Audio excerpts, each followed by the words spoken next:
Breaking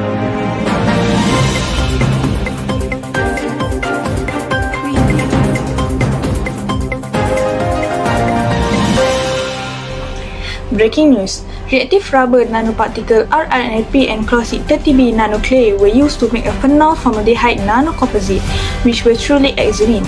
The mechanical characteristics of the composite were improved by adding a little quantity of this nanoparticle. The interaction of this nanoparticle with the bakelite matrix is responsible for this improvement. Bakelite, which is also known as a material of 1,000 uses, is chemically called a polyoxylbenzyl methylene glycol anhydride. It is a thermosetting phenol formaldehyde resin formed by a condensation reaction of phenol with formaldehyde. So, in general, bakelite is a condensation polymer or a phenolic resin. So, Ridwan, can you explain how it is made? Thank you, Aina, for the question. First of all, bakelite are basically used in a diverse products such as kitchenware, jewelry, and also in the television and radio. So, why people use bakelite? It is because bakelite are easy to mold very quickly, and this means it can reduce the production time and also less energy are needed in the molding process. In addition, bakelite has the low conductivity property and it resistant to the electricity. Normally people use bakelite as the insulator in the television and radio PC. So, how bakelite was made? I will pass this question to the hub. Thank you, Ridwan. Now, I will be explaining on how bakelite is formed. Bakelite, or also scientifically known as phenol formaldehyde resin, is a thermosetting plastic that is highly heat resistant, in which this bakelite has two types of reaction that can occur, which the first one is by reacting phenol and formaldehyde to produce a thermosetting network polymer, and which the second method is by restricting the mix of formaldehyde to produce a pre-polymer or a linear product called novelite. For your information, both reactions will be needing a base catalyst in order for it to occur. So, as novelite produces, the novelite will then be molded and cured, and then will be heated in order for it to produce the product that we want, which is bakelite. Although there are a lot of things that can be done and can be made by bakelite, such as electrical switches, circuit, combs, and much more, they have also their own advantages and disadvantages that will which then further explained by Ifa. Thank you, Ham. Bakelite have the advantages and the advantages of it. The advantages of the bakelite is easy to use because it can be molded very quickly, which can decrease the production time. While the disadvantages of the bakelite are non-recyclable and become flexible over time, which leads to breakage. Also, people stop using bakelite because of the chemical reaction in it, which has a bad reputation for our health. So, for further improvement, the chemical reaction with each formaldehyde have to be changed to another chemical reaction which have the same function like formaldehyde, or make another formulas that have the same properties of bakelite. This is because formaldehyde can cause irritation for our skin, eyes, nose, and throat. Thank you.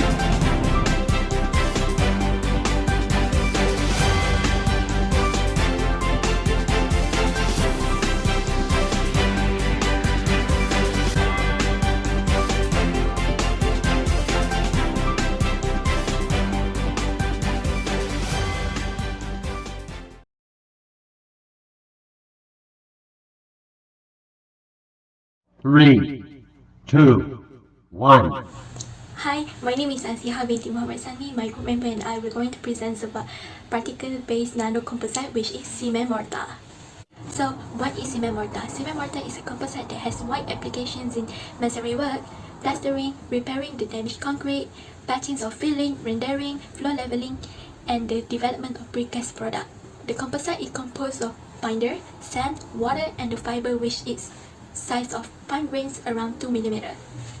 The binder may be cement, mineral that emits steels of fly ash, ground granulated blast furnace slag, Reinhardt ash, and with polymeric or chemical admixture are being used depending on the applications. Mortar is used as a binding material when building with brick, block, and stones. So what about its method of lining? Firstly, cement mortar should be well mixed and have the proper consistency to obtain a dense, homogeneous lining that will adhere firmly to the substance's surface. Secondly, cement mortar lining should be applied by spinning, mechanical placement, pneumatic process, and hand toweling. So that's all from me. Assalamualaikum warahmatullahi wabarakatuh. My name is Nik Muhammad Adam Haikal bin Subahan and my metric number is 2111849. So now, the question is why people produce this cement mortar? There are many uses of this mortar in our life. The first one is cement mortar is used to bind masonry units like stone, bricks, blocks and cement.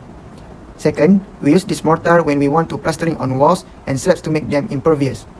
Third, we can use it as a filler material in ferro cement works and stone masonry. Fourth, this mortar is also can fill cracks and joints in the wall. Fifth, use of cement mortar gives a neat finishing work to wall and concrete work. Sixth, we can use mortar for pointing the joints of masonry. And the last one is for preparing the building blocks. So I think that's all from me. Thank you. Hi, I'm Shasha, and here I would like to share on how to make cement mortar. According to Satish Gopi, author of Basic Civil Engineering, selecting raw materials, proportioning cement mortar, and blending ingredients are all processes in the manufacturing of cement mortar. First, raw material selection. Mortar is made up of Portland cement. Common construction uses ordinary Portland cement. Lime is also utilized in composite mortars. Sand must be clean and devoid of pollutants like clay, dust, iron oxide, and many more. It must be well cleaned before use. Sand is strong and resists shrinking and breaking. It offers bulk to mortars, therefore saving money. Using solely cement would be highly costly and impracticable. Next, cement mortar portion. The proportion is the percentage of different materials to be blended to make good mortar. The following proportion of cement mortar are usually recommended for various jobs. Number 1 is masonry. Number 2 is plaster. Number 3 is flooring. And number 4 is pointing. And then, ingredient mixing. To make cement mortar, dried cement and sand are mixed properly. Gradually add water and stir with a shovel. Clay and other contaminants should be absent. Hand mixing cement mortar is popular for modest projects. However, machine mixing is also available. When significant volumes of mortar are required, mechanical mixing is required. Then, cement mortar curing. Hydration strengthens cement, so keep the mortar wet until it hydrates. Curing occurs after the mortar or the concrete is placed to ensure the adequate moisture for hydration. Water sprays ensure the cure. It takes 6 to 24 hours to cure mortar. Hydrations require more water at first, but this can be reduced gradually. Curing cement mortar takes 7 days. Hi, I'm Rushagi and I'll present to you my thoughts on future improvement. Looking to the future, nanotechnology will play a powerful role in advancing cement and concrete technology and unlocking the potential of conventional and unconventional materials. It will help establishing the basic understanding of the effect of nanomaterials in cement-based materials from the bottom up by using multi-scale modeling of the hydration process, biological behavior, and deterioration processes, and through the use of advanced characterization methods such as NMR.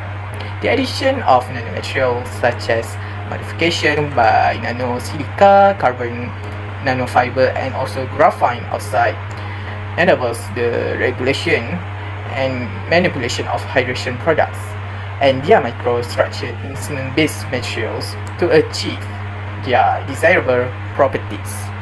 That's all from me. Thank you.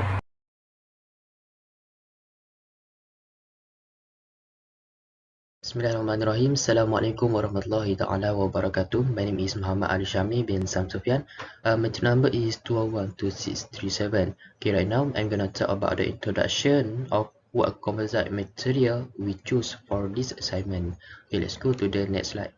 Okay, for this assignment, we already choose polycarbonate to present the fiber-based nanocomposite. As you can see on the screen right now, this is the example of polycarbonate. You can search it on Google, especially on Wikipedia.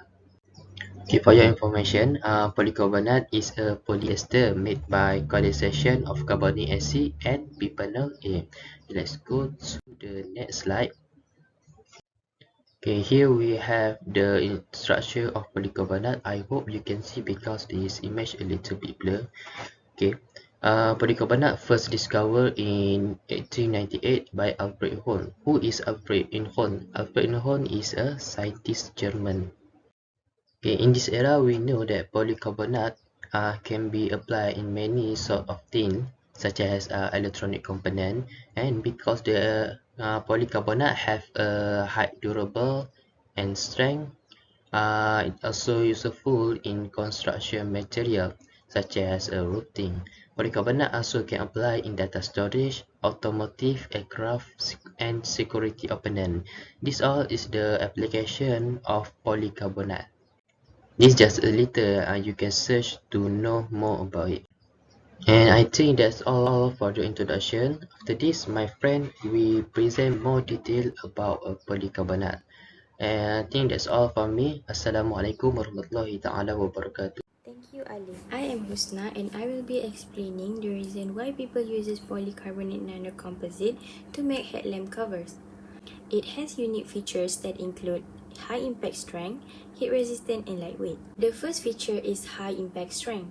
It has high strength making it resistant to impact and fracture.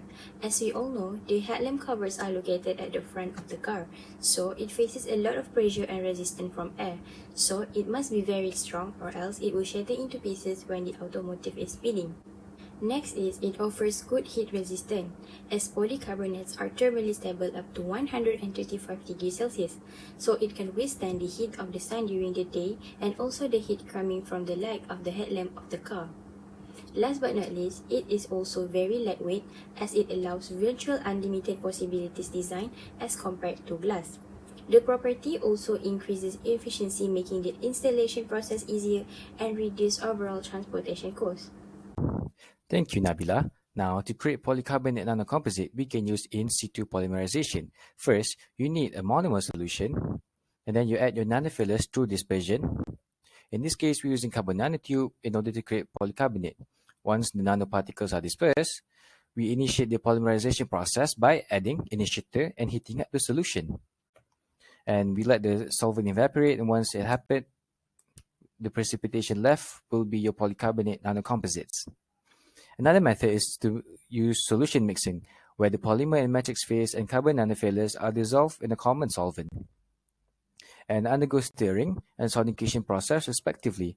Sonication is the process of applying sound energy to agitate particles, or in this case nanoparticles, in a liquid. These solutions are then mixed together to get polycarbonate solution, which will then be mixed using magnetic stirring and followed up by casting and drying process to get the product, which is polycarbonate nanocomposites. Over to you, Iwana. Thank you, Khalis. I will talk about thoughts on future improvements of polycarbonate nanocomposites. Firstly, we thought about making polycarbonate a greener material by producing it from limonene and carbon dioxide. Limonene would substitute the bisphenol A present in polycarbonate as a precursor. There was a study on polymer derived from limonene done by a team of chemists. They found that limonene-derived polymer has the highest glass transition temperature ever reported for a polycarbonate, which makes them safer for everyday use. Hence, our thought on producing a more environmentally friendly polycarbonate is not only proven to be possible, but also able to increase the thermal properties of polycarbonate itself. Next, we thought about improving polycarbonate nanocomposites' resistance to oxidation by incorporating zinc oxide and titanium dioxide nanoparticles in the polycarbonate composition. This is because currently the polycarbonate nanocomposites used in car headlight covers are protected from oxidation due to us physically applying ceramic coating to it. Hence, from this current solution, we thought on chemically inducing polycarbonate nanocomposites with zinc oxide and titanium dioxide nanoparticles in order to create a built-in shield against oxidation in polycarbonate nanocomposite. That is all from us. Thank you.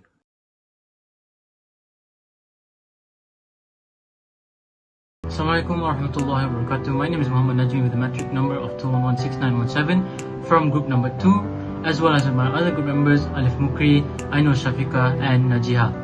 So our given topic, our given material was fiber-based nanocomposites, and we have chosen the object of thermal regulation to textiles. Because fibers could be anything long, and fiber-based composites are anything that contains fiber in a nanoscale.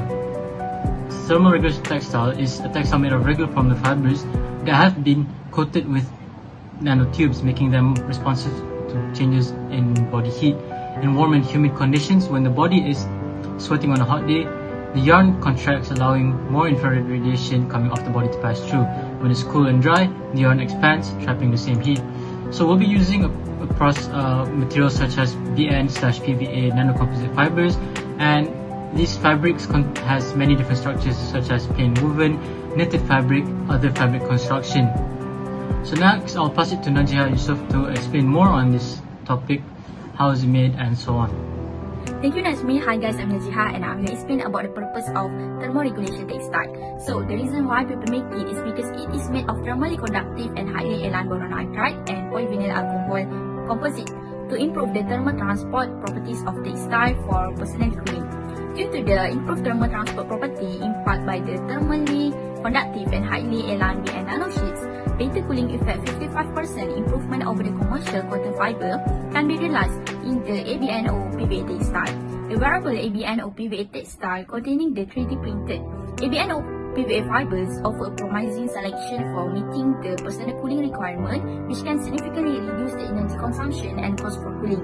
Moreover, wearable textiles with cooling function can provide the bonding occupants thermal comfort in hot weather via the localized cooling in wearable structure, textile, and relax the temperature setting of the air conditioning system in buildings, resulting in an efficient reduction of the cost for cooling the whole building.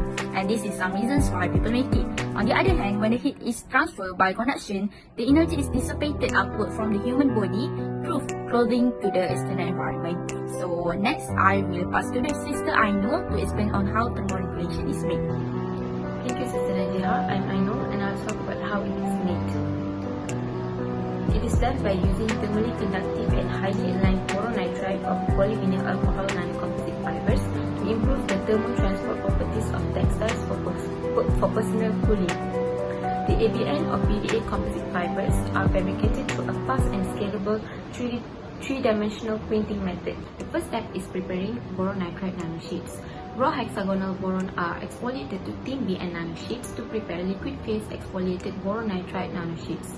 Next, uniform BN or PVA suspension must be obtained by dispersing the liquid phase exfoliated boron nitride nanosheets into PVA or dimetal salt oxide solution using sonification process. The above prepared homogeneous BN or PVA dispersion solution will be injected into a coagulation bath from a needle through the 3D printer to fabricate the continuous as printed fiber. Well-dispersed BN or PVA solution has a suitable viscosity to be easily printed from a metal needle into a cooled methanol solution by a program-controlled 3D printing machine. Next, printed fibers then will be hot drawn under high temperature around 200 degrees Celsius. The PVA fibers will be condensed and the randomly dispersed boron nitride nanosheets inside the fibers will be highly aligned under hot drawing. Lastly, the prepared BN PVA or nanocomposite fiber can be woven into fabrics with different structures. Essentially, space cooling is a predominant part of energy consumptions in people's daily life. Although cooling the whole building might be an effective way to provide personal comfort in a hot weather, but it is energy consuming and high in cost. So what do we do now? The creation of thermoregulation textile clearly benefits humans' daily life when it comes to personal cooling or personal comfort. Not only that it's affordable, it is also promotes the art of fashion design, which creates a society where being stylish is also a part of the appreciation of the idea of thermoregulated textile in this modern era. In a nutshell, personal cooling technology, or specifically thermoregulation textile, being able to provide personal thermal comfort by directing to local heat to the thermally regulated environment, as well as an initiative to contribute an aesthetic and a stylish community, has been regarded as one of the most promising technologies for cooling technology and cost saving. Thank you.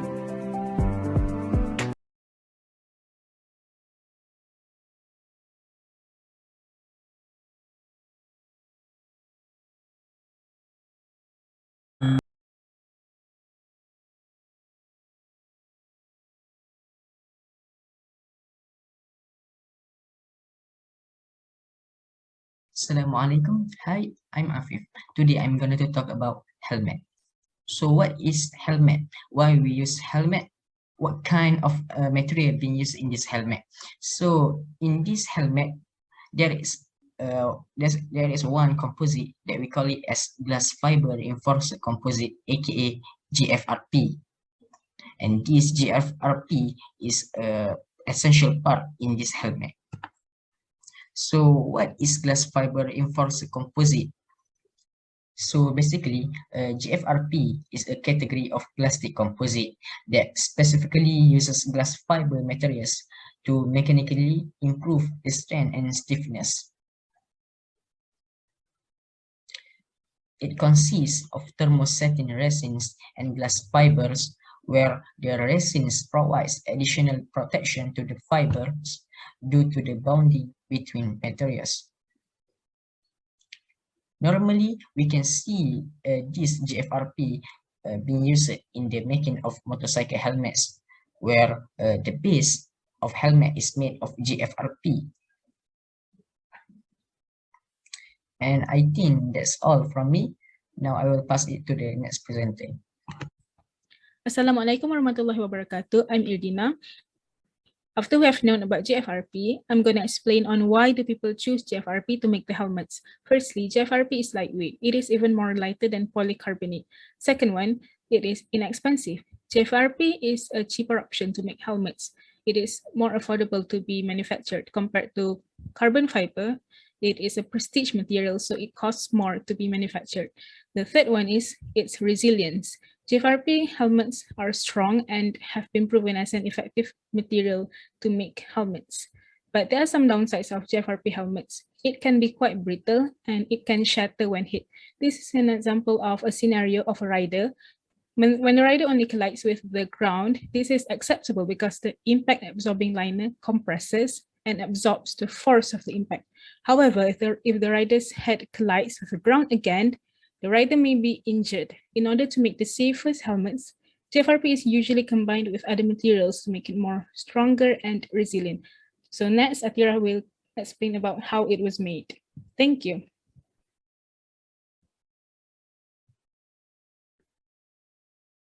Thank you, Irdina. I am Nur Atira and I will explain on how it was made. First step is melting, where the mixture is sent to high temperature by pneumatic conveyor, which is 1400 degrees Celsius for melting. Then the molten glass flows into the refiner and its temperature reduced to 1370 degrees Celsius. And the second step is fiberization. Under fiberization, there are two sections. The first one is extrusion, where the temperature of the molten glass is controlled to maintain a constant glass viscosity. And the second one is attenuation, a process of mechanically drawing the extruded streams of molten glass into fittest element. The last step is coating, where chemical coating is applied to the filaments to avoid it from abrading and breaking. Next, I will pass to Nabil to explain on future improvement.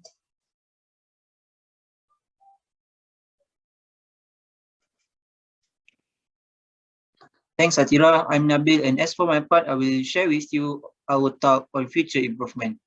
As Irdina has mentioned earlier, some GFRP has poor rigidity and stiffness, which will crack and shatter easily upon impact. In any accident, this attribute is very useful, as the crumpling and cracking process will absorb the impulsive force caused by the impact. But these shattered pieces of GFRP will be extremely hard and sharp, which could easily harm the rider in the next impact or fall.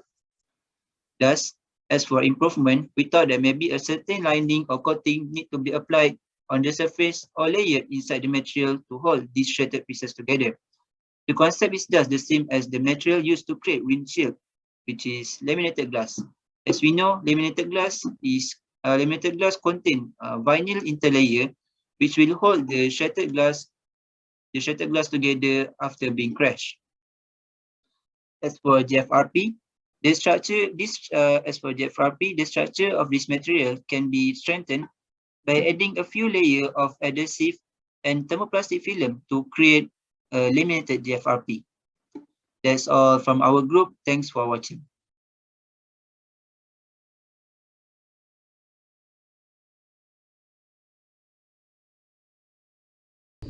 Assalamualaikum, I am Nabila Soleha, 2112-762. In this video, we will discuss about the FRP, which stands for Fiberglass Reinforced Polyester Sealing.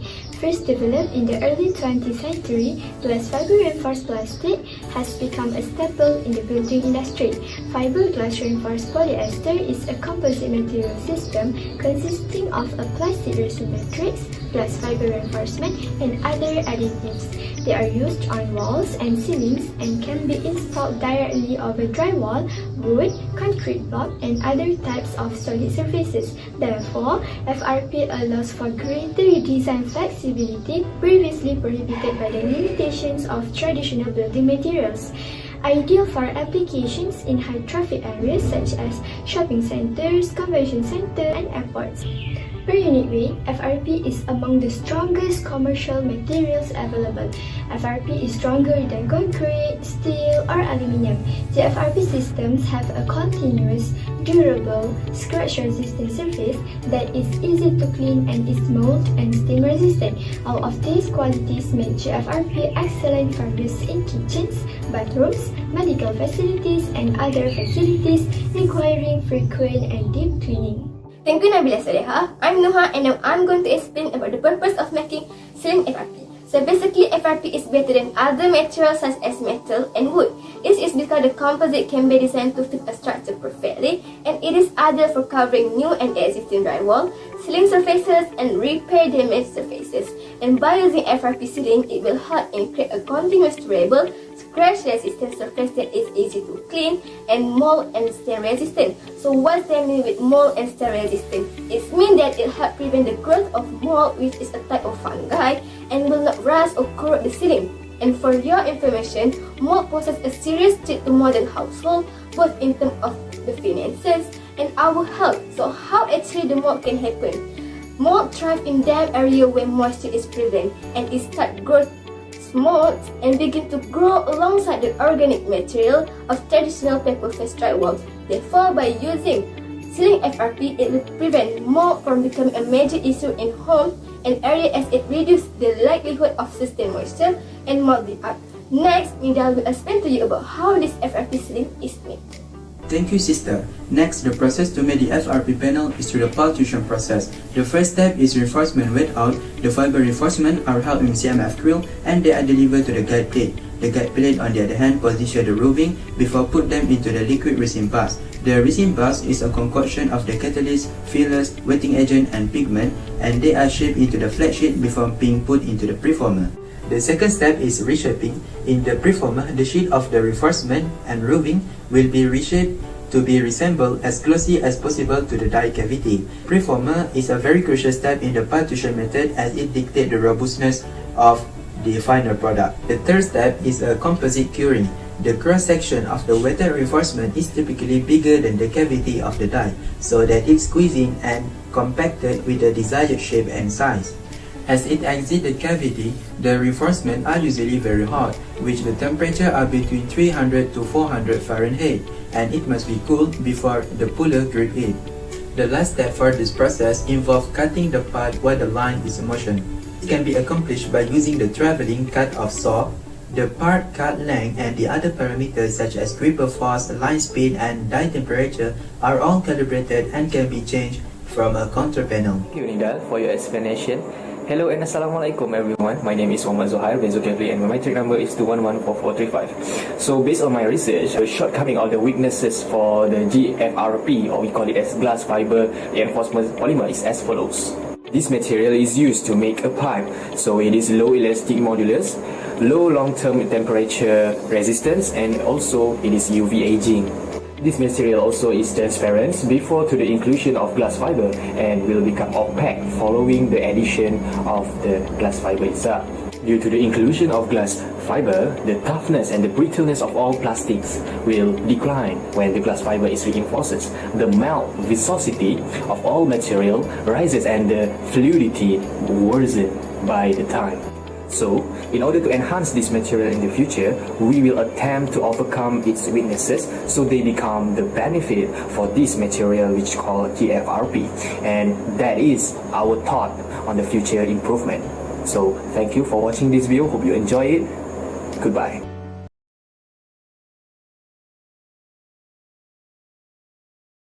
Assalamualaikum and hi, I am Maz and I'm from Group 5. We choose to talk about FRP Planter Box. FRP Planter Box was made from a composite material which is glass fiber reinforced plastic composite. GFRP is a synthetic or magnetic material that made up from plastic and extremely fine fiber of glass. The fiber can also be used from carbon or basalt, based on the intended use of the thing. The FRP composite material is a relatively low-cost composite material compared to carbon and other metal fiber composite. The FRP also are commonly used in the aerospace, automotive, marine, and construction industries. Next, we move on to the next presenter, Nasrul, to talk about why the FRP are chosen to be used to make FRP planter box. Thank you, Mas, and I'm Nasrul. Now we'll go through about why people make glass fiber reinforced composite. The only reasons which glass fiber reinforced composite gives the architects and the engineer the materials to create a futuristic design. It indicates that glass fiber reinforced composite was widely used, emphasized on engineer something futuristic. If we go through the properties of the glass fiber, there will be a few reasons why fiberglass was very useful compared to other materials. First and foremost, fiberglass reinforced composite was impressively light because it contained fiber and a few amount of. As we know, fiber was very lightweight, and that's the reason why fiberglass reinforced composite was very lightweight. Since the fiberglass reinforced composite was made by the glass, the addition of glass into the fiber, the material becoming very durable for use in any kind of environment. Moreover, fiberglass reinforced composite good properties such as low density, high strength, and easy processing. The example that I brought today was FRP planter box, which made by glass fiber reinforced, which it can withstand in any kind of weather such as winter. These extra durable planters don't succumb to UV exposure. That indicate how useful they are. That's all from me, and now we'll continue with Liana. Thank you, Nasrul. I'm Liana, and I'll be explaining on how fiberglass planters are made. Into the first step, each of the planter is created with a custom mold in the exact dimensions of the final product. Referring to both of these pictures, this orange container is the mold, and basically the planter is going to be built inside the mold. For the second step, the mold is then filled with the correct ratio of fiberglass and high-quality polyester resin. For this step, we will take a look into this video. As previously mentioned, that is the mold, and now he is applying a coating of resin. Usually, the first coating will be a mixture of resin and hardener, and what is he doing now is that he is applying sheets of fiberglass that are evenly cut on top of the resin. And if we speed it up, more resin follows. So for the second step, we can say that alternatively, layers of resin and fiberglass are repeated until the desired shape is obtained. For the next step, after the planter has been solidified inside the mold, it will be taken out and left to dry. Finally, the planter will then be covered with a primer, and it is usually covered with the standard grey primer as we can see in shopping malls. And that is how fiberglass planters are made. I will then pass on to the next presenter to share our thoughts on the future improvement. Thank you, Liana. I'm Asri, and I will be talking about some of my thoughts on the future improvement that can be made on this FRP planter box. First of all, the biggest disadvantage of fiberglasses is that it comes at such a high initial price compared to other planters. This is a very big disadvantage considering that many people are starting to realize the benefits of using FRP planters compared to normal plastic planters and normal ceramic planters. My thoughts on this matter is that companies should start mass producing fiberglass planter box, since that many people have already known and are starting to realize the benefits of FRP planters compared to other planters. Next is the problem considering the durability of fiberglass. Defense of its durability is lightweight. This results in it being brittle and may crack if dropped bad, considering that pots or planters made from fiberglass is rather more expensive than other containers made from other materials. Hence, it is much more costly and risky when handling one fiberglass planters rather than handling any other containers made from other materials. Other than that, the lightweight properties of fiberglass have such disadvantages when planting tall plants or vegetables such as tomatoes and pole beans that needs to be staked, as it will topple over when being handled. Small fiberglass, on the other hand, may blow over when there is heavy rain or thunderstorm going on. My suggestion is that companies should start making varieties of customs and choices to be made when buying one of these FRP planters or pots, as in that it will suit many occasions, such as when farmers wanted to buy it, it will suit their farm, and when just normal consumers that just want to do regular gardening, they can suit the FRP planters according to what they want. I guess that is all from me and my friends. Thank you.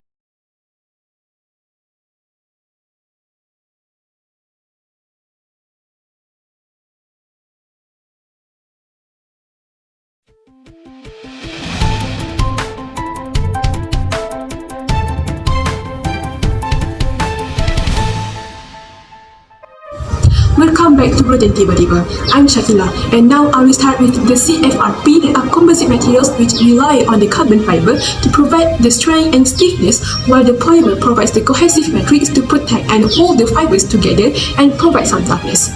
Material used in surfboard is expanded polystyrene, which mostly used for epoxy surfboard that made industrially. More than 90% of its volume is occupied by oxygen. Besides, there is also a surfboard that is made with polyurethane and covered with epoxy resin. Approximately 80% of the boards made today are done with polyester.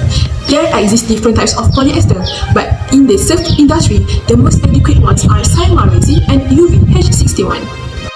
The technology for 100% carbon uses high-density expanded polystyrene, and it is covered with carbon fabric and epoxy resin. The composite type of CFRP are really suitable in the making of surfboard industry. This is due to its properties of being lightweight, high resistance, low density, and also high load carrying. Now, I will pass to Shasha.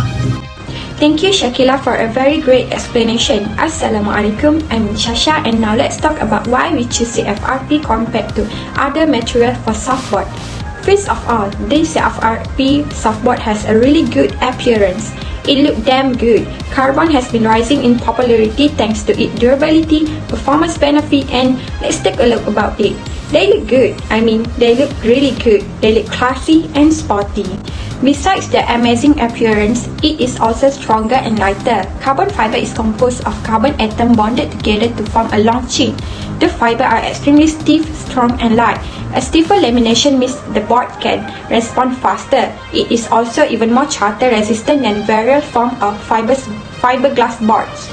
It won't bend into the curve of the wave as easily, but it sure will fly down the line and boost into the stratosphere.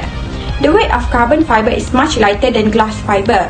The average glass fiber softboard is about 15 kg and is quite heavy.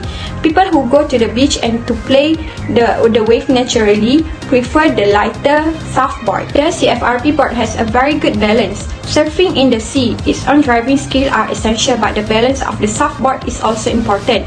Carbon fiber has a strong seismic resistance and good balance performance. People standing on it gonna feel there is a little difference between standing on the ground. It also buckle or break resistant and has a longer lifespan, no delamination, and corrosion resistant.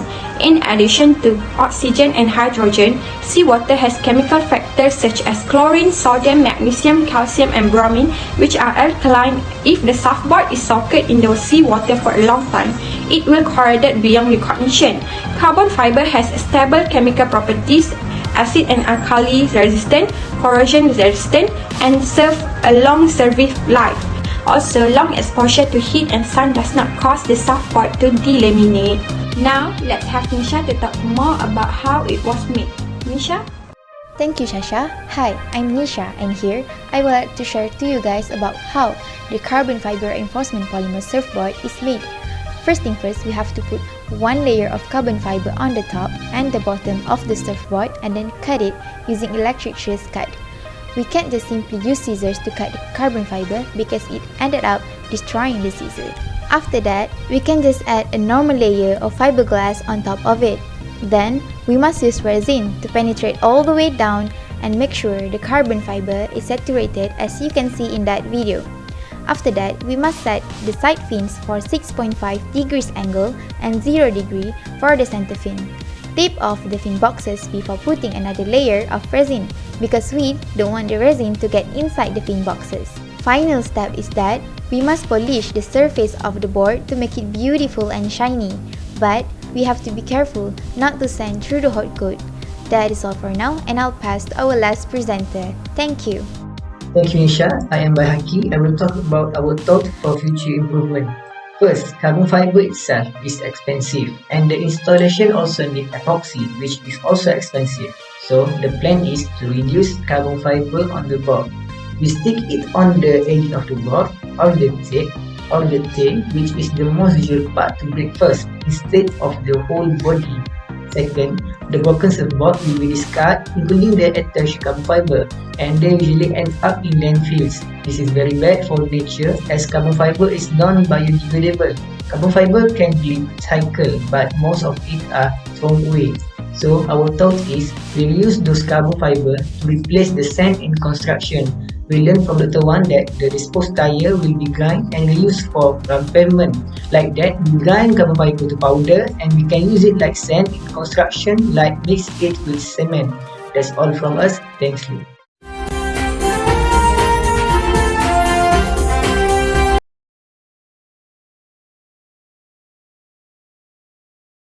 Assalamualaikum warahmatullahi wabarakatuh. My name is Nakia. I'm from Group 8. So our group will talk about CFRP. As we all know, CFRP is widely used in sports such as in making tennis, squash, and badminton racket. So in this video, we will talk about badminton racket. To describe badminton racket, it is like weighing between 70 and 95 grams. It is because the player believes that the lighter the racket, the more manageable and maneuverable it is. Look into the slide at the pink label color. It is made by CFRP, which is the shaft and the frame. So what is the shaft? So the shaft is the thin and long piece that connects the grip to the head of the badminton racket. The stiffness and the flexibility can give much more impact on gameplay. So to make it stiff and stiffness, CFRP is the best material to use it. But why CFRP is the best material to use it? It is because CFRP has an excellent kinetic energy transfer, and it also provides a good strength to the player to sting the head of the badminton racket with high tension without causing damage to the frame of the racket badminton. So now I will pass to Azri to his explanation. Thank you. Thank you Nakia for the explanation of the material used in the racket. Here, I'm Azri and will talk about why people make FRP racket compared to other material. First of all, to know why, let's take a look at the gameplay of most badminton players. They are fast, strong and energetic, so the FRP used in the racket can be able to provide strength and power to bear the force of the smashes made by the player. Hence, the flexibility of the shaft part that was made by FRP is not so flexible, but also help the player to give a better and powerful smash. Let's see this video of Changlong hitting his powerful smash. Now we notice how the shaft bends as it hits the shuttle. The bending effect is made by the acceleration of his racket from the force exerted by his arm, and it is important as the bend creates a sort of whip effect that thus increasing the time it hits the shuttle, hence increasing the impulse and giving a powerful smash. However, the aluminium is more flexible and does not need much more force to give a powerful smash, but it is ductile and can be damaged easily when much more force is exerted, meaning that smashes produced by FRP make the racket much more powerful as it has much more energy when you whip it because of the force used much more higher compared to other material. That's all from me. Thank you. Now I will pass to Sarah for the next explanation. Thank you Azri. Hello, I'm Sarah and let me proceed this presentation with how badminton racket was made. The manufacture of rackets involve a series of processes. Let me begin with producing the shaft. Firstly, we need to tightly wrap pre-preg carbon fiber fabric around the middle cylinder several times. Then the fabric is encased in plastic to hold the pre-preg in place, and then the heating process begins. After that, a specialized device is used to remove the cylinder from the carbon fiber to create the hollow shaft. The next step is to produce the racket head. The manufacturing of the racket head started with different formulation of pre-preg material, which is folded into thin strips. Each strip is identical. In the next phase, the strip is wrapped around the purpose-built mold to create the shape of the racket head. Lastly, to produce the whole racket frame, the carbon fiber shaft is put into the mold together with the racket head. Then another piece of carbon fiber forms the joint between them, and expandable resin is added between the joint and the frame. After that, they go into the shaping machine to heat and cool the pre-preg. Any excess of resin on the fully formed racket head is removed by the shading process. And the final touch is placing the grommets, cap, handle, decals and grips on the racket. Sarah, here's the last part. I and Faiz will talk about our thought on the future improvement on the badminton racket. Improvement in the badminton racket have mostly been attributable to material breakthroughs, from its humble beginning in woods to its current thin shape in high quality lightweight carbon fiber composites. We all know different players have different types of badminton racket due to the performance. The racket's quality have an impact on stroke performance. Thus, we came with an idea to improve the quality of the racket by implanting a motion sensor. This can easily detect a player's performance, their acceleration and strength put while playing a badminton. We can determine the velocity profile of the racket head during the stroke using the acceleration and angular velocity data provided by the sensor, plus the racket head's impact velocity. Getting a specific data from it is the work than asking a player to be in the laboratory themselves. The player will get more suitable racket and can increase their performance better. That's all from us, thank you.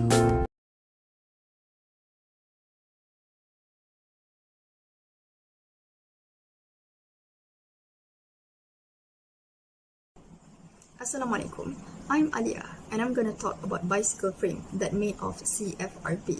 But first, what is CFRP? CFRP or carbon fiber reinforced polymer is a material that is composed of linked chain carbon atoms in a metric structure of polymerization. Now, why it is a good material to make bicycle frame? The first reason is because it has low coefficient of thermal expansion. It means that it has high resistance to high temperature. Thus, it is not easily burned or melt. The next reason is CFRP is an extremely stable material where it is inert and not susceptible to chemical corrosion. Simply said, it is not easily rust when it is exposed to oxygen and moisture. That's all from me. I will pass to the next presenter to explain more about why CFRP is a good material to make bicycle frame. Thank you. Thank you, Alia. I'm Auni and I will now go through the other properties of CFRP. CFRP is used in the making of bicycle frame because it is lightweight. It is up to 70% lighter than steel and 40% lighter than aluminium because of the fact that CFRP is low density material. This property shows that CFRP is an excellent option for bicycle frame since it makes the bicycle easier to be lifted, handled, and also requires less power to move. Besides that, CFRP also has a high fatigue strength. The fatigue strength refers to the ability to withstand the highest stress for a certain number of cycles without breaking. It also has a nearly infinite fatigue life, which implies that under a perfect condition, the CFRP will not wear out over time and will remain in a good shape. This characteristic will allow the cyclist to ride the bicycle for a longer period of time. Lastly, the CFRP is really strong. The CFRP is made up of a very thin fiber that contains carbon atoms that then bonded together in a chain-like pattern. The closely linked chain help to straighten the CFRP material. I will pass the time now to the next presenter, Fadil, to explain in detail how CFRP is made. How the carbon fiber part is made. First, they use a pattern machine from a tooling board. Once the design of the frame and the pattern has been decided on, it can be machined from a tooling board. For this process, epoxy tooling board is used as is a property necessary to allow it to be used in the production of carbon fiber tooling using a specialist tooling period. Then, the machine cut the board in several stages, starting with a very rough cut before repeating the passes with final and the final cut until the pattern is fully machined from the blocks. So next, they use the finishing and sealing the pattern. The pattern then needs a sealing to give a gloss seal surface ready to mold. So typically only 2-layer seal is used on the planters. This ensures that when clamping the mold together, there is very high level accuracy and precision on the melting surface. Holes have been drilled into the mold to allow metal alignment insert to be fit. Then they laminate the frame. So the frame layout from this design used a mix of woven till pre-wrapped fabric and unidirectional pre-wrapped fabric. 2 woven layers are laid into the mold. The first layer oriented as per the templates. The second layer is oriented at 45 degrees to add a torsion and twist the strength. Next, they use the oven cure. So the standard extended cure cycle is being used for the oven cure. So to demold, the back is stripped off the mold and the bolt holding edge held together removed. And lastly, they finish and paint. At this stage, the main composite work is done. So the frame and the assemble with all bearings, linkage, brackets and part to make a finished bike. Lastly, they test it and ready to become a production model. So we pass to the next presenter. Thank you, Fadil. I'm Fawaz and I'm going to explain 3 disadvantages of CFRP and some improvements that can be made. First, as CFRP is a very rigid material, it doesn't like to be bent, making it susceptible to crack even from a light impact in some cases. Over-tightening the components can also lead to cracking. Second, CFRP is not very recyclable, which is bad for environment. Third, it is relatively expensive as it requires a lot of energy in the production. One of the improvements is to develop advanced recycling techniques so CFRP will be cheaper in price and environmentally friendly. That's all from us. Thank you.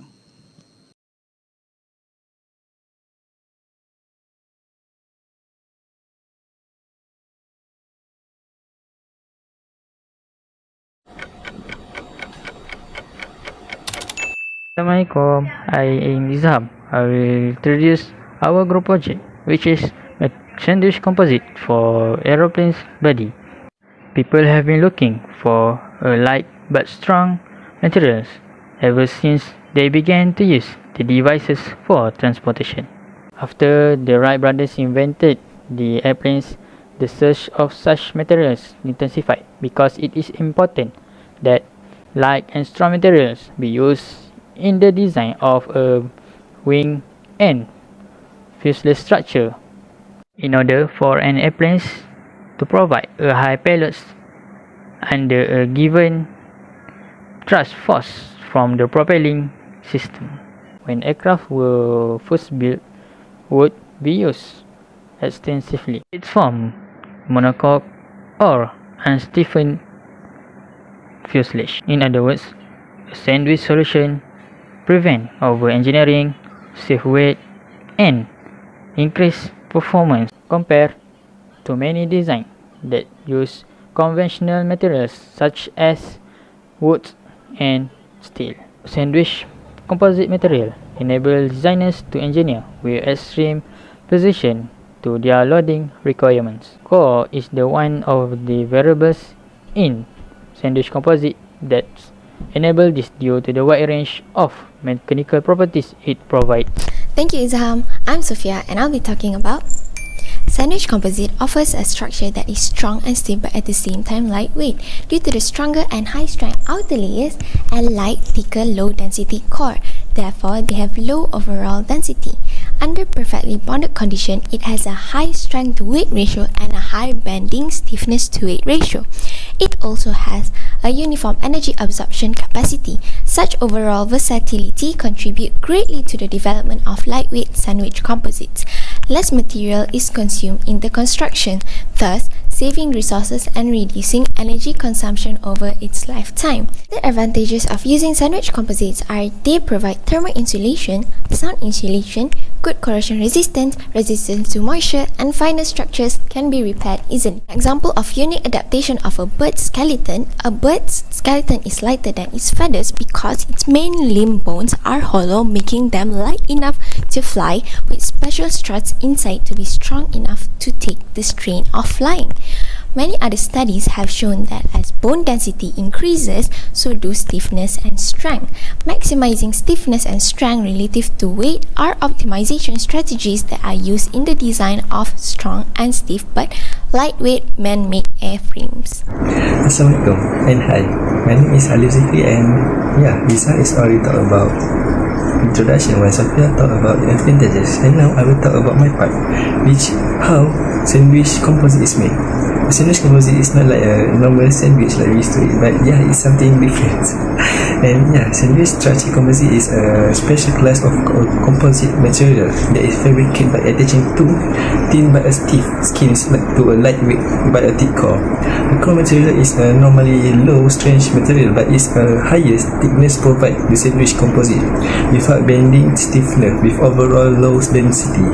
The skin material usually has a high stiffness, whereas the core typically has a high comprehensive and shear strength. And when these are bonded together, this combination gives the sandwich structure a high flexural modulus. And open and closed cell structure forms like a polyethersulfone, polyvinyl chloride, polyurethane and polyethylene, or a polystyrene foam. Balsa wood, synthetic foams, and honeycombs are commonly used as a core material. Sometimes the honeycombs structure is filled with the other form for added strength, and open cell and closed cell metal form can also be used as a core material. So that's how the sandwich composites are made. Thank you, Alif. I am Christina and now I will talk about the disadvantages of this sandwich composite. Firstly, sandwich composites are difficult to shape as the honeycomb core is very hard to form complex curved shapes. This also means that when the honeycomb is bent to adhere to a certain shape, it will form opposite curvature in the perpendicular direction to form a saddle shape. Next, the sandwich composites needs to be designed properly or else the honeycomb core may collapse under the external pressure loading when the sandwich panel is cured in the autoclave. Last but not least, what can be done to improve this sandwich composite? In our research, the bending strength of a corrugated sandwich composite for a lightweight load-bearing structure can be improved by changing the type of the fiber with hybridization of glass fibers and carbon fibers in face sheet to achieve the equivalent specific bending strength. Furthermore, face core delamination is one of the major problems of using sandwich composites. Hence, this can be improved by inserting pre-manufactured shear keys in foam core groove that increase the delamination resistant capacity of the initially delaminated sandwich composite. That's all from us. Thank you for lending your ears.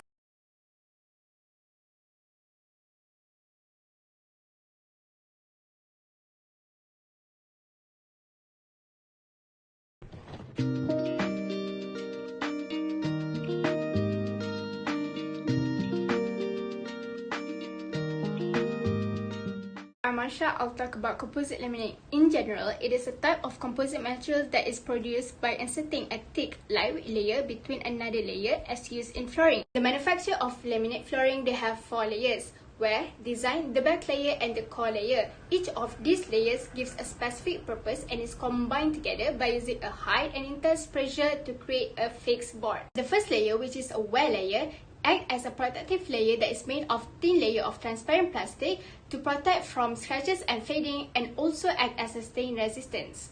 Below it is a pattern layer that is made of thin layer of pattern wood that gives it design as an attractive wood appearance and also a fancy look. Third one is a core layer that is made of lower grade fiberboard that is durable and protects from inditions and moisture. This layer makes up the bulk of the laminate flooring plank thickness and also to provide strength. The most bottom layer, which is the base layer, is made of hard moisture-proof board to provide balances and stability during installation. Next, Sister Shakila will go about why people make this laminate composite flooring. So why people make the laminate flooring? Firstly, laminate flooring is budget friendly. Laminate flooring is mostly made from the composite wood. Thus, when we try to compare it with another type of wood-based flooring, such as hardwood flooring or solid timber flooring, the price is much cheaper. For example, hardwood flooring is 30 ringgit per square foot, but laminate flooring is only 8 ringgit per square foot, and the installation price for the laminate flooring is 40% less than the hardwood flooring. And the durability of laminate flooring is also very good, as it is good scratch resistant, stain resistant, and also good moisture resistant, and the installation is very easy. We can do it by ourselves, as it is only require a few tools which are normal surface items. Next, the laminate flooring also have variety choice of colors and texture. The example of the colors are dark and brown, and the example of the texture are smooth surface and also rustic surface. We can set the picture there. So that means we can choose and use whatever the style that fits our home the best. And lastly, laminate flooring also recyclable, so we can sell it at any second-hand shop when we don't want to use it anymore, or we can make a new item from it, such as a tray, or to install it as a wall in any room at our home. So next, Rafiq will talk about how the laminate flooring is made. Thank you, Shakila, on why should we choose the laminated floor. Okay, so hi, my name is Muhammad Rafiq, and I'm gonna be telling you how laminated floor is made. These are the laminating flooring process. So firstly is the printing. Then we move on to the soaking into glue. Thirdly is pressing. After that, we go on into cutting the board. And the next is balancing. The second last is tongue and groove. And lastly is packaging. So this is how the process was made. So firstly is the printing. The trees with decades and hundreds of years are cut into pieces and then scanned the most clear and beautiful piece as the final flooring colors. Next is the soaking into glue. So printed paper, wear-resistant paper, and balance sheet need to be soaked into glue for pressing. It needs to have a strict control for soaking, otherwise it could cause bending and cracks on wear-resistant paper. After soaking, the papers are ready for pressing and we need to put them between two pressing boards in sequence. Next is the cutting the board. After the pressing, we will cut the board into 2 or 3 pieces, then cutting it into flooring pieces. Next is the balancing the board. So the board after cutting need to be fit into temperature and moisture in the factory.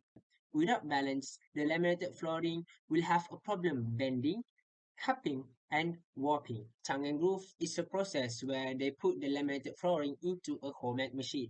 So the final product after the homemade machine is where there will be grooves. Lastly is the packaging. So this is the final step which they will be packed by carton or pallet. Next, I will pass to Aiman. Thank you, Brother Rafi, for the explanation, and I would like to talk about the future improvement that can be made on the laminate floor.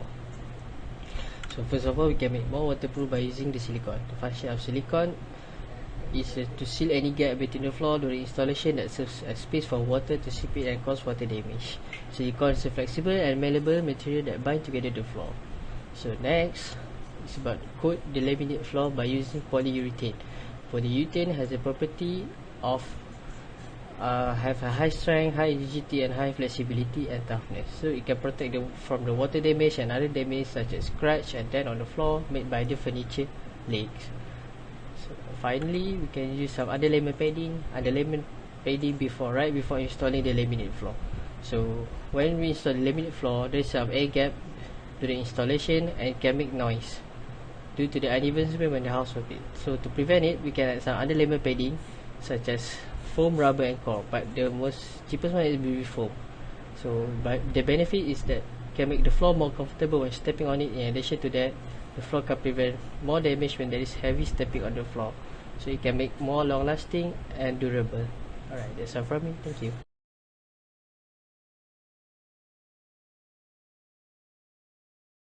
Assalamualaikum warahmatullahi wabarakatuh. My name is Wan Alsfa, and in this video I'm gonna talk about our choice in this project, which is the sheet body.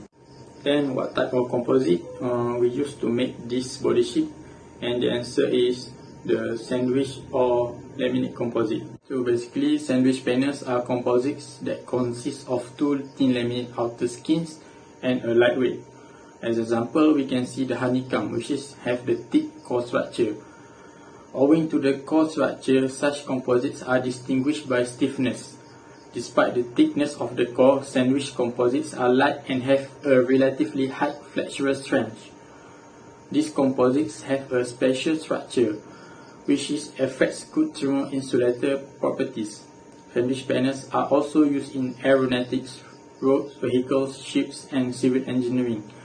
The mechanical properties of these composites are directly dependent on the properties of sandwich components and the method of the manufacturing. The paper presents some aspect of technology and its influence on the mechanical properties of sandwich structure polymer composite. Thank you, Azwa. I'm Alisha, and now I will talk about why people make sheet body from sandwich composite. So, why people make sheet body from sandwich composite? It is because components and structures working in the marine environment are exposed to high stresses attributable to the action of wind, waves, and tides. Salt and corrosive seawater are especially damaging to watercraft and structures components.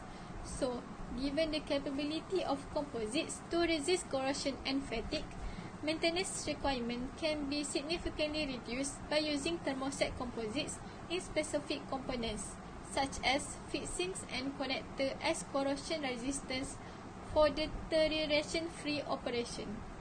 Despite the thickness of the core, sandwich composites are light and have a relatively high flexural strength.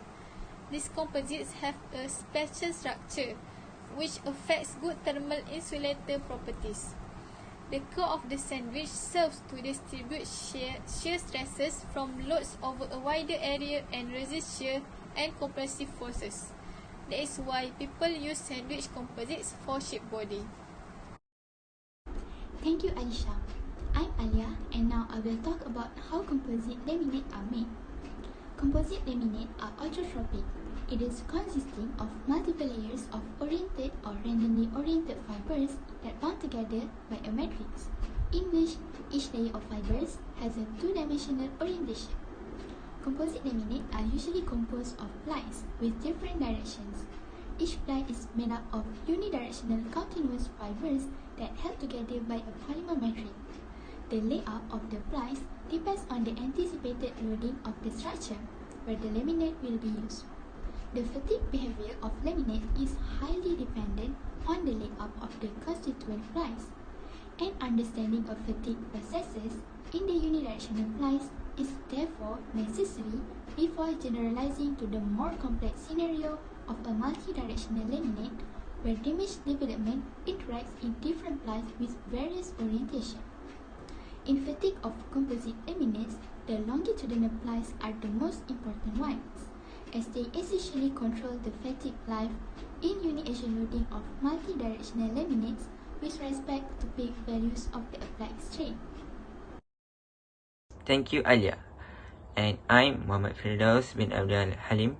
I will talk about improvement in sandwich or laminate composition. Before this, our fishermen just use aluminium to make their boat.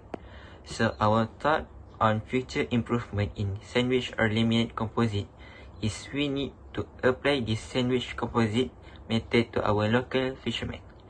We use fiberglass polyester composite to make the boat. The step to make the boat is first, we need to have mold and apply wax on it. Then we put gel coat to provide color like red color or blue color. Then we put fiberglass and laminate it with polystyrene and repeat the step until sufficient. After a few minutes and after curing the composite, remove it from the mold and ready to use. This composite has strong and reliable characteristics. It also have high quality and cost effective. Thank you.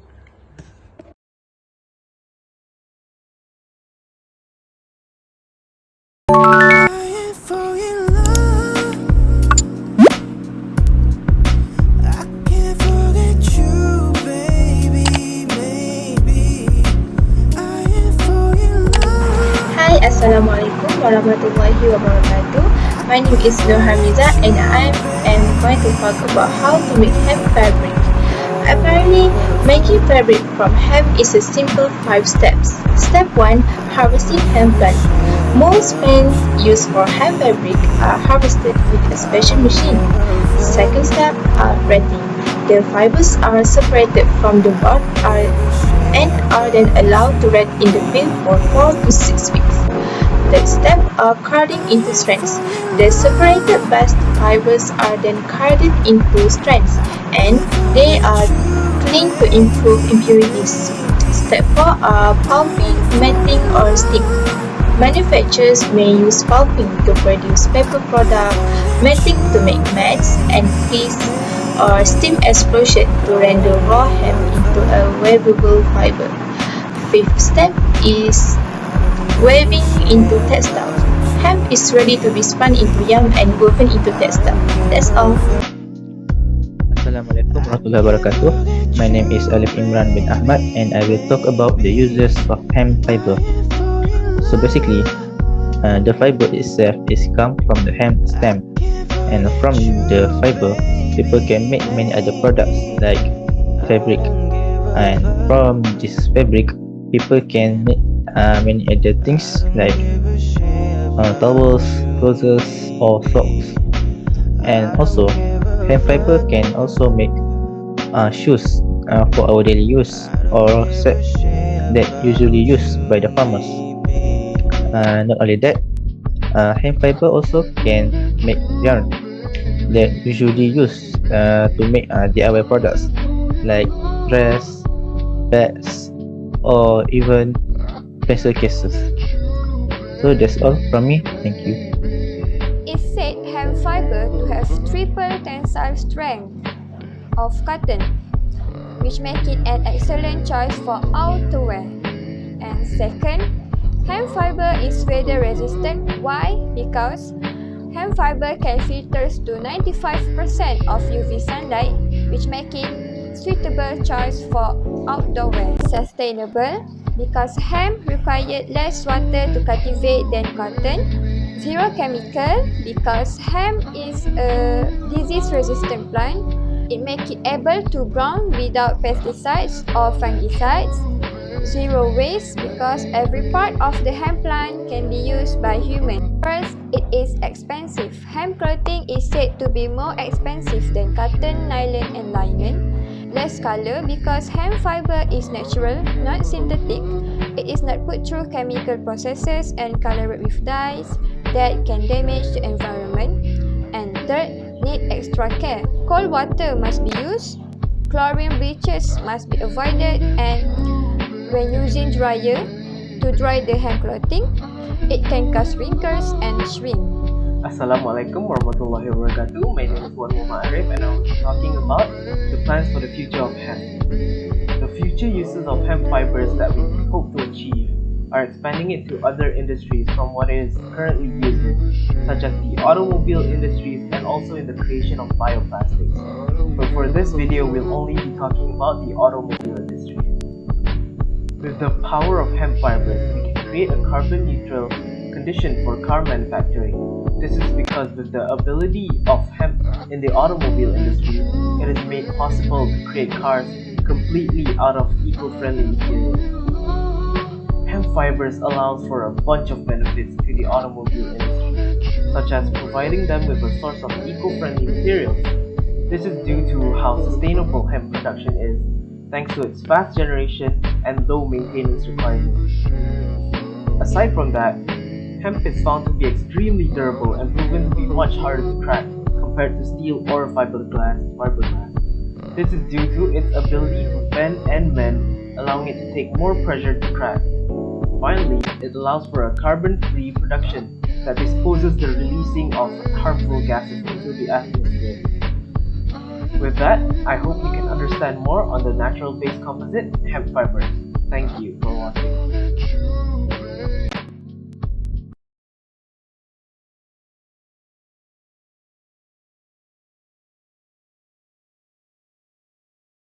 Assalamualaikum warahmatullahi wabarakatuh. So today we have chosen bones as our topic for natural composite, and my name is Afna Majdi bin Ramli, and I'll go through the composition of human bones. So our bones consist of 10 to 20% of waters and 60 to 70% of mineral. The majority of the mineral is calcium and phosphate, and also we have a small amount of collagen, inorganic salt, and also protein. Collagen is the main fibrous protein in the body with a triple helical structure, and along it has a specific point that serves as the nucleation sites for the bone mineral crystal. And our bone also consists of two types of tissue, which is the compact bone and cancellous bone. The compact bone is the hard outer layer of the bone, which has the characteristic of strong and dense. It makes up around 80% of adult bone mass, and the cancellous bone has a network of trabeculae, which is a rod-like structure. It is lighter and much more flexible compared to the compact bone. I guess that's it for my part. I will pass to the next presenter, Haris. Thank you, Afnan. I'm Haris and I'll continue about the type of bones. So, little did you know that the human skeleton is made out of 206 bones, and we have basically 4 types of bones. So, the first one is the long bone. Long bone, which is the bones in our arms and legs. Second one, we have the short bone. Short bone is the bones that make up our wrist and ankle. The third one is the flat bone that includes our ribs and skull bones and etc. And the last one, irregular bone. Irregular bone does not have any 3 types of the bones that I mentioned earlier. Irregular bone is the bone of our spine or vertebral spine. Thank you, and I will continue with Sister Nadila.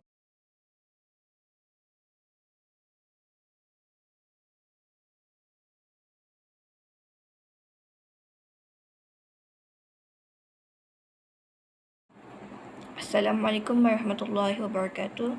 I'm Nadila and I'll be the next presenter discussing on the properties of nature-based composite. Collagen is a protein that provides a soft framework, and calcium phosphate is a mineral that aids strengthen and harden the framework. This combination of collagen and calcium made bone strong and flexible enough to withstand stress. More than 90% of the body calcium is contained in the bones and teeth. The basic building block of the bone family of material is the mineralized collagen fibril. It is composed of the fibrous protein collagen in a structural form that is also present in skin, tendon, and a variety of other soft tissues.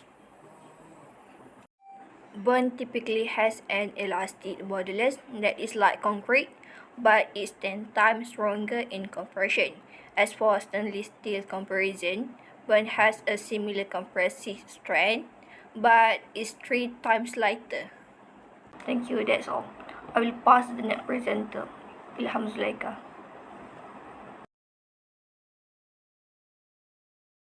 So, what are the functions of bone? Bone have a variety of functions, and one of them is that bone provide mechanical function, which are the bone in the body that are form the skeleton.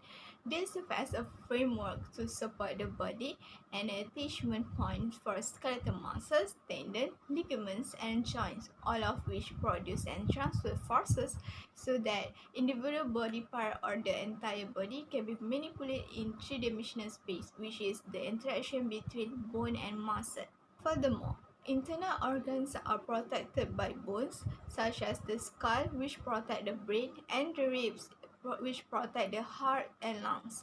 Due to the manner in which it is created, bone has a strong compressive strength, a poor tensile strength, and a very low shear stress strength. This indicates that bone resists pushing stress well, resists pulling stress less well, and resists shear stress just marginally. While bone is generally brittle, it does have a large amount of flexibility, which is mainly due to collagen.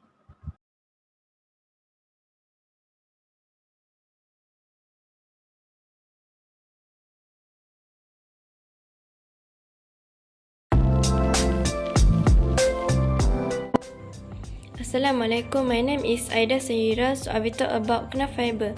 Kenaf or Hibiscus cabinus L family of Malvasia is one of the non-wood plant fibers that can be used as reinforcement or fillers in the polymer matrix. Theoretically, Kenaf Fiber is a traditional third wood group after wood and bamboo which originated from Asia and Africa. The Kenaf plant also exists in Malaysia and it is grown in Kelantan and Pahang. Kenaf plant grows quickly around 4 to 5 months after sowing the seeds. The Kenaf plant grows under a wide range of weather conditions. The plant able to reach the height of more than 3 meters with a base diameter of 3 to 5 centimeters. The Kenaf plant can be divided into several parts, including the long stem which provide the long fiber. Meanwhile, Kenaf stem consists of two types of fiber, known as bast fiber and the core fiber for the outer and inner layer. Besides that, a thin central pit layer known as a sponge-like tissue are non-fibrous cells. Studies reported that about 35% dry weight of the Kenaf stalk consists of the bast fiber, which often used to produce paper, textile, and rope. Meanwhile, 65% of the Kenaf fiber consists of its core, which is suitable for animal bedding and potting media. In composite materials, theoretically, the polymer matrix will dominate the composite shape, surface appearance, and overall durability, while the fiber carries most of the structural load. Detail of the Kenaf fiber will be discussed next. Hi, I'm Marsha with metric number 2119798. Now, I'll present about the extraction process of Kenaf fiber. First, harvesting. The method of harvesting and extraction is by using Kenaf whole stalk harvesters. In this method, it could be summarized into 3 steps, which starts with rolling and windrowing, followed by retting, and finally boiling parallel stalks. Usually, we use sugarcane type harvesters. This harvester uses rotating blades or circular cutting blades to cut off the base of the kenaf stalks and also separate the low fiber from foliage and top portions of the plants. The long stalks will then laid down in a long windrow on the field to dry via the harvesting machine. After harvesting, it will undergo shredding process to extract the fibers by using kenaf decorticators. Some of the components of these machines are the frame to hold all the components, knife to cut the stalks, knife blade to hold the knife in place, feeding mouth, and security cover to place the stalks into the machine with safety. This decorticator machine could reduce the amount of labor needed while still maintaining harvest at a faster rate. The decorticator machine works by feeding the stalks into feeding mouth, then the stalks will be sent to the beaters to be crushed. The crushed stalk that contain both bast fiber and core fiber will be pushed into the delivery blade, and finally the bast fiber will be separated from the crushed core fiber manually. Proceed to the advantages of kenaf fiber. The first one has lower cost compared to glass reinforced composite, and it emerged as realistic alternatives in many applications. The second one is that it has lower density and has high specific properties. The third one, it provides over conventional reinforcement materials. Next, it is biodegradable and non-abrasive, which contribute to a healthier environment. They are also readily available, and their specific properties are comparable to those of other fibers used for reinforcement. Other advantages of composite material of kenaf fiber is that the ability of material to be directed so that its strength can be fixed only in desired direction. This is called tailoring properties. Last but not least, the rigidity and lightweight of kenaf fiber also have high resistance to corrosion and have high durability when there is dynamic load. Thank you.